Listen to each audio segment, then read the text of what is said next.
Welcome, fellow Dungeoneers.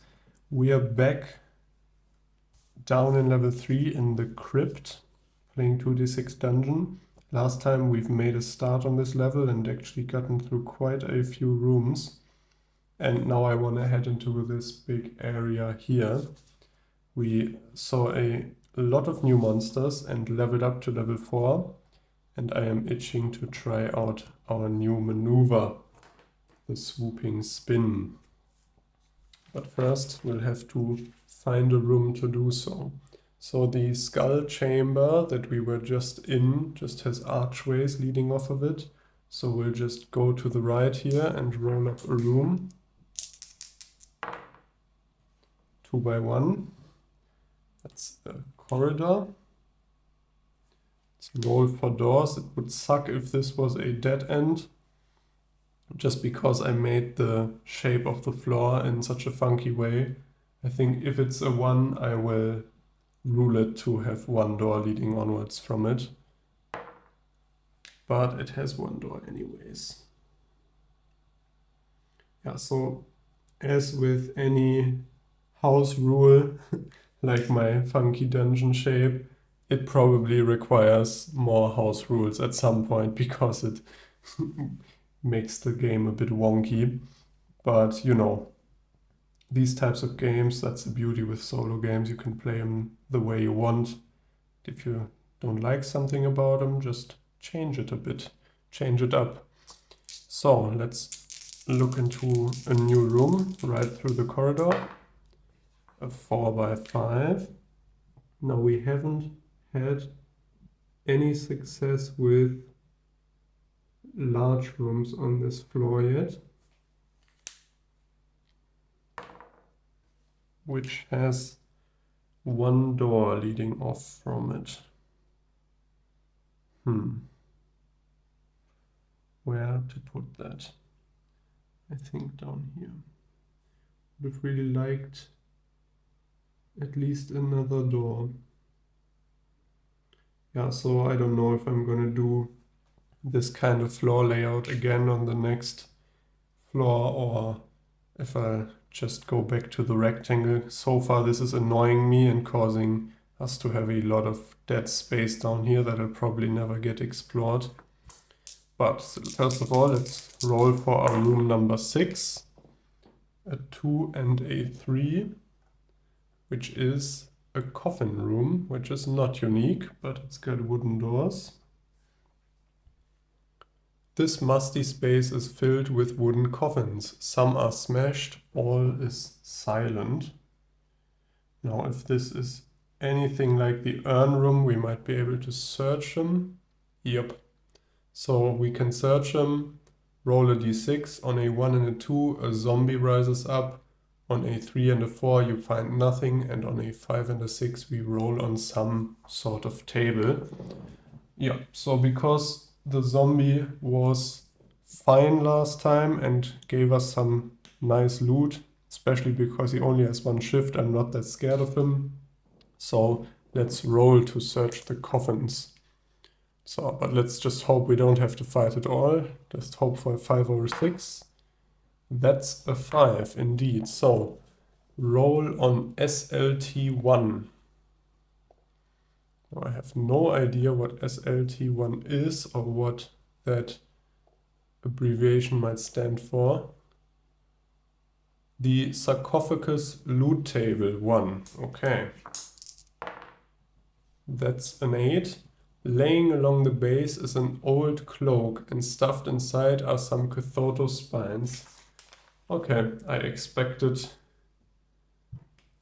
something a bit more, I think, but we got it for free. Hey, we didn't have to fight, so just some Cathoto spines wrapped in an old cloak.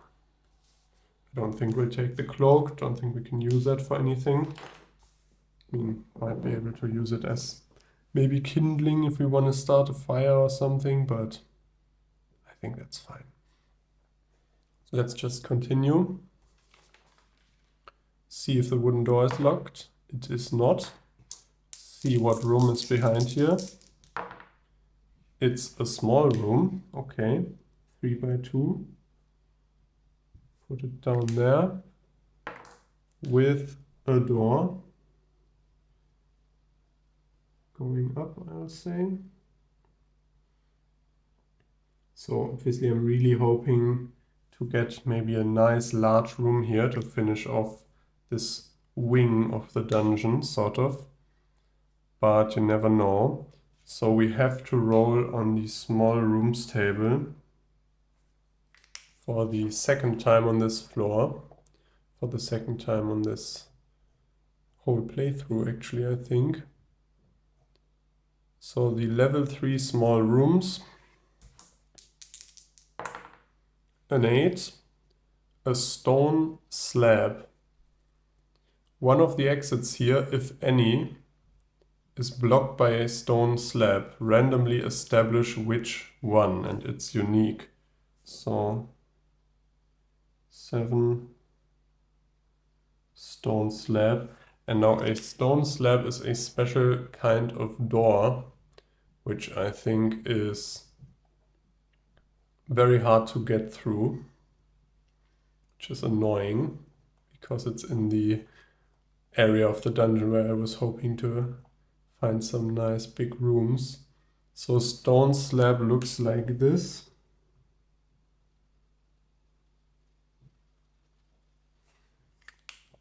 And I'll quickly read the entry. So you might encounter stone slabs designed to block doorways. They have no locks, cannot be opened with lockpicks. They don't open like doors at all, but may be precariously balanced. Roll a d6 and add your discipline. On a 6 or more, you are able to tip the slab over and clear the way. Or they can be destroyed with one hit from a powerful magic scroll, causing 20 damage or more. Fireball, lightning, strike, and thunder, which we don't have. And the potion of phasing works against stone slabs, which we've never seen before. We can't open for patrols to open them. So our only hope to get through here is to knock the stone slab over, or tip it over rather. We've got 2 discipline, and we need at least a 6. So a 4, 5, or 6 will do it. So we've got a 50-50 chance of opening the stone slab. That's a 6. So with our discipline, that's an 8.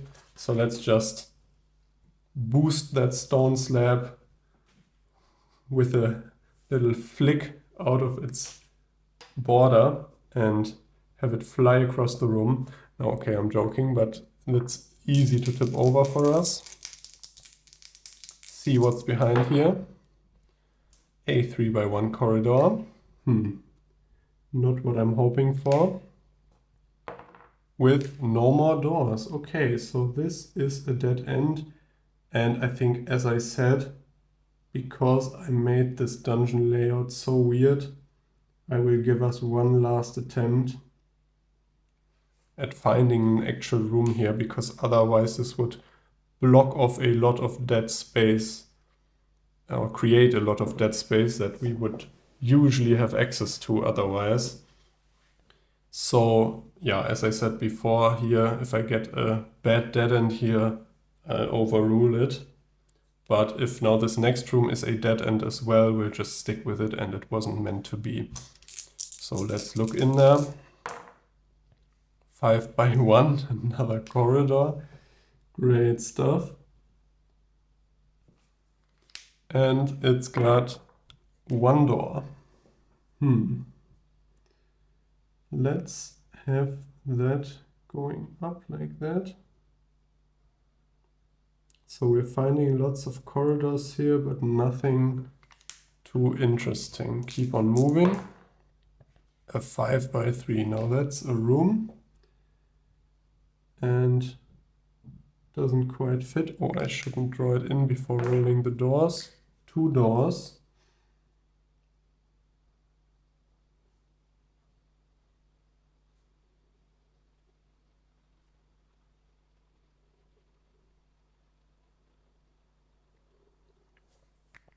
Like that. That's an 8. And Let's roll for the room. 5 and a 4. Did we roll that before? No. Did we? Wait. 5 and a 4. It's a fallen statue. No, we didn't. That's not even unique. So this was once a tomb to a lost warrior whose statue now lies in piles across the floor. You search the chamber, but there is nothing more in this room. Roll on interruptions and unexpected 2, which we will promptly do, but I have to look for it. And also this fallen statue room has wooden doors, so let's put those in first before I forget. Interruptions and the unexpected 2. That's a 6 and a 3. This part of the room is covered in cobwebs and filth. You push on with your search and find the remains of a rolled up rug. Hidden inside is a lockpick. Okay, I think some item was removed there. So hidden inside is a space and a lockpick +3. Ui. And 3 of those. So let's put those in the rolled up rug. Yeah, okay. So lock pick +3, 3 of them. Got quite a few nice lockpicks. 6 + 1s and 7 + 3s. Which seems great for us because of all these wooden doors we are facing, but so far the doors have all been unlocked, I think. I don't even know if we've picked a lock once this whole playthrough. I think maybe one time, I'm not too sure. So let's go to the left here. Again, hope for a big room. Let's first see if that wooden door is unlocked. It is. And that's a 3 by 5.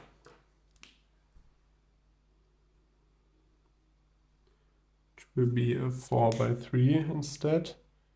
Or a 3 by 4. Roll for doors. 3 doors. But it really only is able to fit 1 because of my layout. Yeah, so might not have been the best idea, but I just wanted to make the map look a bit more interesting and thought we could sort of fix the issues by house ruling now and again. But I think I'll go back to a rectangle next floor because this is already annoying me. Because I'm losing a lot of doors where otherwise you might have interconnected rooms, and like this space down here I don't think we'll ever get to. Yeah, not the best idea, but you just have to try it out. And let's roll for room number 9. 2 and a 1.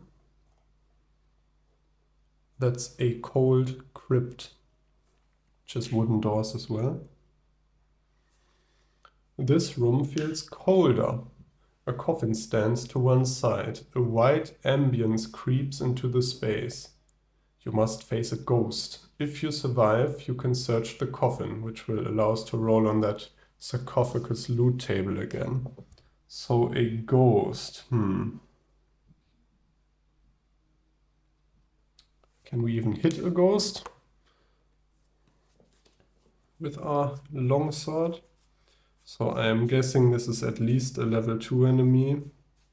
In general, I think the level 1 enemies are probably rare, if not used not at all here, because they're the human enemies, right? And we are out of the human ancestry of the dungeon. So these will probably all be level 2s or 3s, and indeed the ghost is a level 3. So after the Ashen Fext, the ghost is a second level 3. He gives no treasure as well. Actually, the Fext gave 130 XP and the ghost only gives 85, so I'm guessing it's not too bad.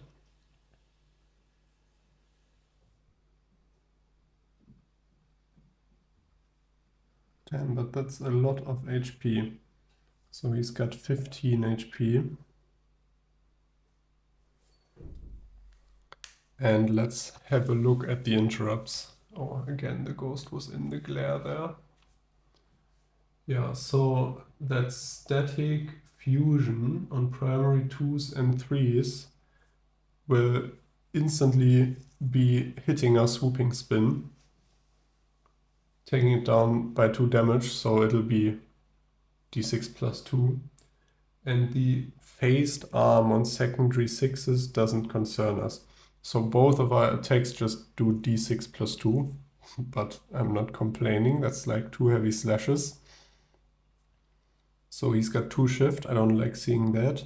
A spectral touch for d6 minus 1, which our helmet protects again, however that works.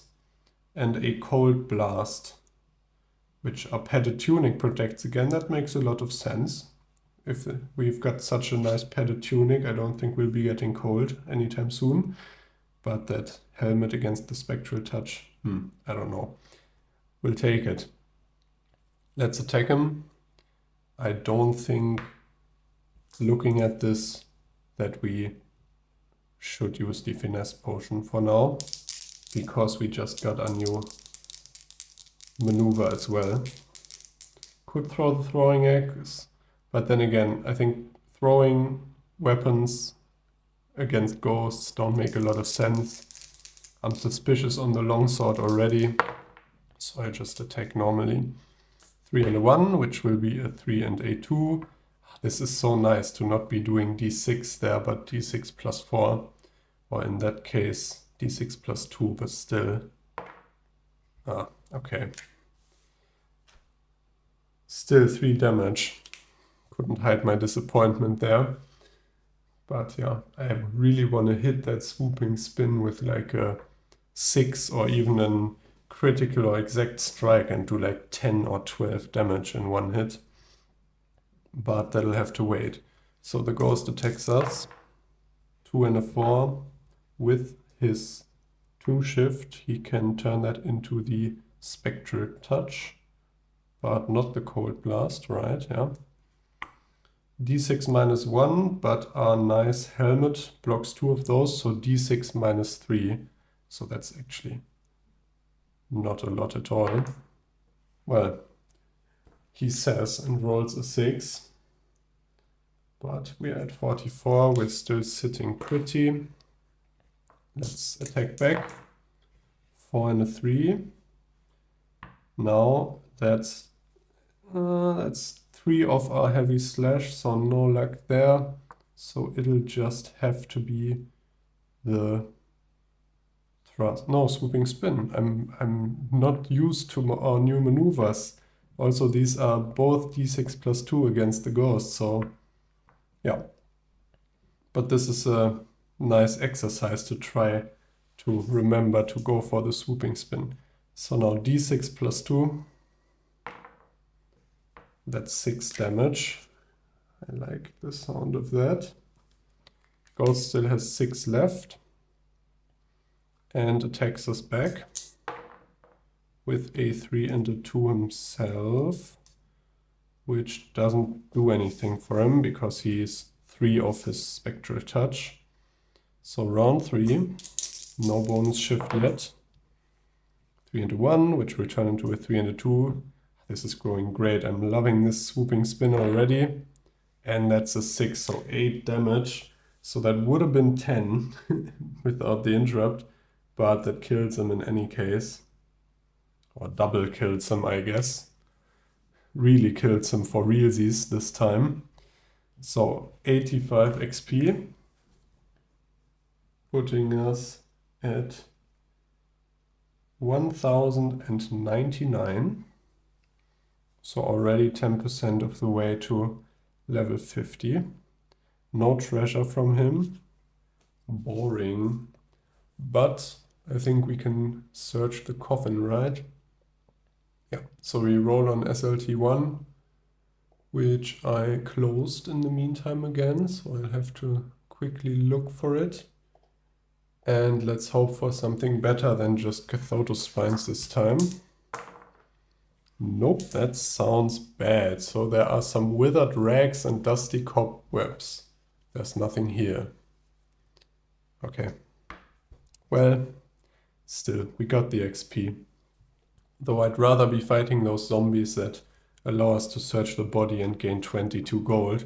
That might have just been really lucky in the beginning, but when I saw that I was like, whoa, does every fight here give 22 gold? I'm in heaven right now, but okay.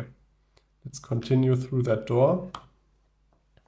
If it is unlocked, which it is, and look for a nice big room maybe. 2 by 2, so we at least reroll that with a 6 by 2, so it'll be a 4 by 8. Now 4, in that direction. Now 4 by 8 is exactly 32, which I think means it'll be a large room.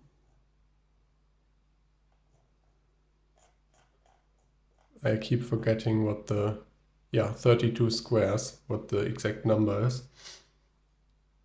So I said earlier that I will be treating them by the size I have rolled them and not the size they will be on the page because of my funky border.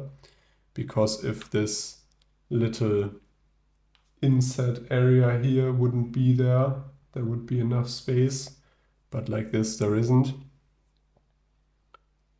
Or I think I'll just rotate them because it fits so nicely. So we'll put down a long room here. And that's gonna have to be a dead end because there's no space for any exits there. Yeah, so I'll just put it like that.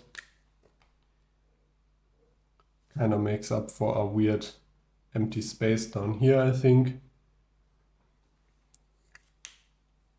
And just fits nicely there rotated. Again, house rules require more house rules because you mess up the game. And we'll go back on the next floor anyways. So, a large room, huh? Level 3 large rooms. Let's chuck these dice. That was a 4, so 6. A preserving room. I hope there's not too many preserved dead here. Curtains separate this room into a number of spaces. Behind one is a metal table. On it lie 2 bodies, and their eyes flick open. Face 2 zombies. If you survive, roll on POT4. It's got wooden doors, which it doesn't. So, 2 zombies, huh?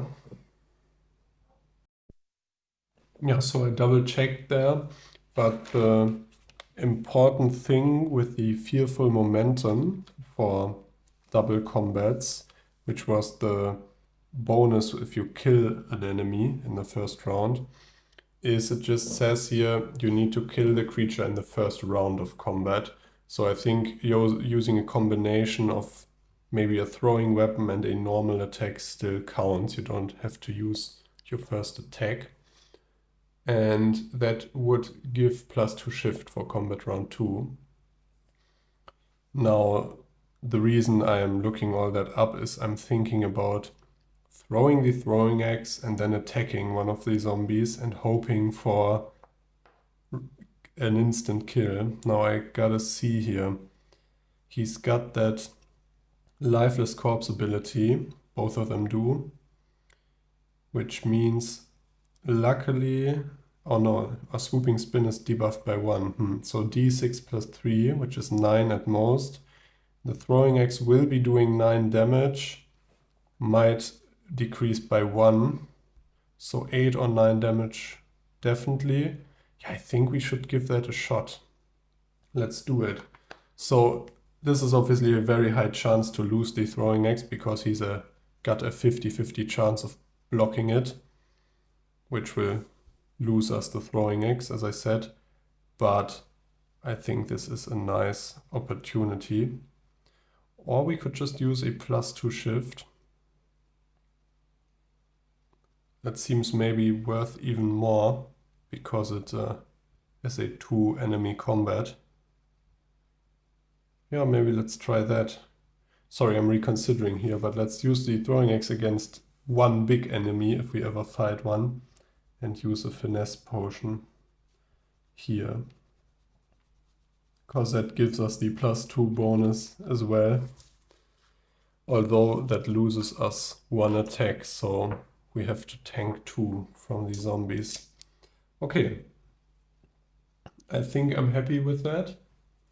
We drank the potion, we've got +2 shift right now. And let's just have him attack us because we use our turn to drink it. Top zombie, 1 and a 3, that's way off. Bottom zombie, 3 and a 4, that's only off 2, but he only has 1 shift, so doesn't hit us. Didn't get punished, and now we have 4 shift and can try to do a big swooping spin. So 4 and a 2, okay, so our shift, we'd even be able to get to the heavy slash, but we don't want that. Do the swooping spin against the upper zombie, d6 +4, which will be reduced by 1. So that's still 8 damage.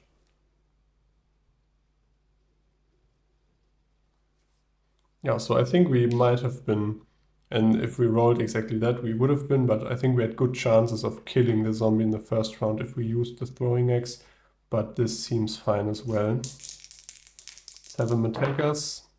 5 and a 2, he needs a 4 and a 3, so he's 2 off again. Yeah, so his 1 shift is really hurting him here, and a 1 and a 3, so they both miss again. And that was round 2 already, so let's do round 3 now. I forgot to update that there. Again, we still have 4 shift, and this is where the shift pays off. Now, I didn't say, but I would have been attacking the top zombie again, so now this is kind of wasted, but we'll be doing the swooping spin with no interrupts, adding our shift, so we are doing d6 +8 damage. I just want to roll for fun. Yeah, so that's 11 damage in 1 attack, killing the zombie, triple dead. And the other zombie attacks us. 4 and a 1. He still only has that 1 shift, so that's still 1 off. Next round he would have been able to do something with that. But let's hope we can kill him first. That requires another crit, and a big one at that. No such luck. Yeah, but with our 4 shift we can easily do the swooping spin, d6 +3. That's 9 damage, very clean. So he's only got 3 HP left, and we haven't even been hit yet. But now he has a bonus shift as well, which I forgot to mark there. So he's got 2 shift, but not enough. He needs a 4 and a 3, so it's 3 off. That's good stuff for us. Let's just try to kill him. I think with 6 shift, there's no way we don't hit, probably. Yeah, so that's a 5 and a 6, which still we're going to use 2 shift to go down to the 3. And then another 4 shift to go down to the 2. So although we were very near our heavy slash there, we're gonna use the swooping spin, obviously. So d6 +3 again. Yeah, just because in that case the heavy slash wouldn't have been enough. And the swooping spin killed him guaranteed because of the +3.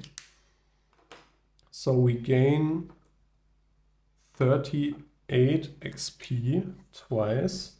So we are at 1075, I believe, because that's 76 XP total. And, oh wow, no, I can't do math. If you're seeing this, I forgot to cut this out. So 1175. So we roll on the body search table again, which I'll have to quickly pull up. And we roll twice, which I am excited about.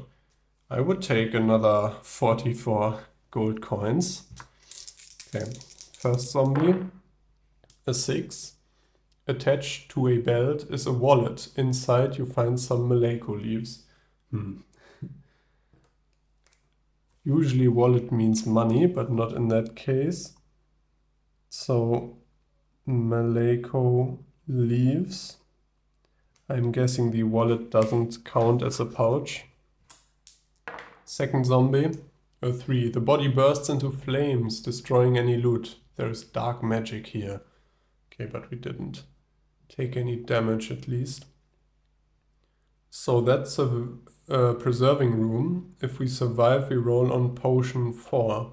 And that's another reason why using the finesse potion there makes sense, or using a potion at least. So potions 4, I think, is the highest potion table even. Yeah, there's only 4 potions table, so we might get a great potion here. No modifier on this roll, just a d6. But that's a 6, so I don't know if that means something good. Let's see. A potion of domination.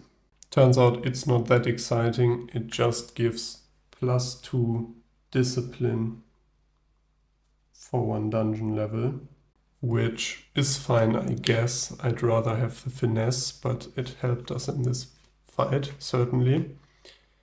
And that's what you have potions for. Just holding on to the finesse potion all day or the whole run doesn't do anything. So I guess that's good if we need to open more of those stone doors and can't get through any other way. Yeah, that's actually quite nice. So if we come across more stone slabs, we'll chuck the domination potion, which will give us a +4 on our discipline. So then it's super easy to roll at least a 6. Well, and we only can't open the stone slab if we roll a net 1. Yep, sounds good. So I think this is good anyways. Also, the domination potion is worth 50 gold coins, so if we don't use it, we could sell it for 25 gold. Yeah, so that first zombie giving us 22 gold coins seemed like a bit of an exception, I guess. Now, I think this is a nice time to leave off here. We've explored this wing of the dungeon. We are still at 44 HP because those zombies didn't even hit us. And because we leveled up and healed through that. And those gain health potions, they're really a nice thing to have sort of on the back burner or in a pinch, I guess. So next time we'll be backtracking and just looking through here, I think. Actually, we could look for an exit to town here along that wall and exit because we've leveled up already. But I don't think what we would do with only 22 gold and no treasure and nothing else. I don't think we can do much in town. Yeah, so I don't think that makes sense yet. Yeah, so if you've not caught on yet, but I think it's pretty obvious, I was hoping to do a little side chapter in here, sort of, and then go back onto our main route, and I will probably somehow finesse it so the stairs downwards are in this back area of the dungeon here. I've already got a corridor in there, so the rooms will just go against the wall there, come out here, and then somewhere here will be the final area for level 3, is my plan. But we'll see if that works out. If it doesn't, we'll have to maybe do some cheeky house ruling. Yeah, but that was really fun. Again, a lot of rooms in one video. but we're doing these very fast now, the fights, and some of the rooms, you know, are only 1 or 2 dice rolls and that's it. Because we've seen the fights a lot now, and unless it's new enemies, I want to kind of speed up the playthrough, because we have a lot ahead of us. Yeah, so with that, I'll leave off here. Have a nice day, and I'll see you in the next video. Bye bye.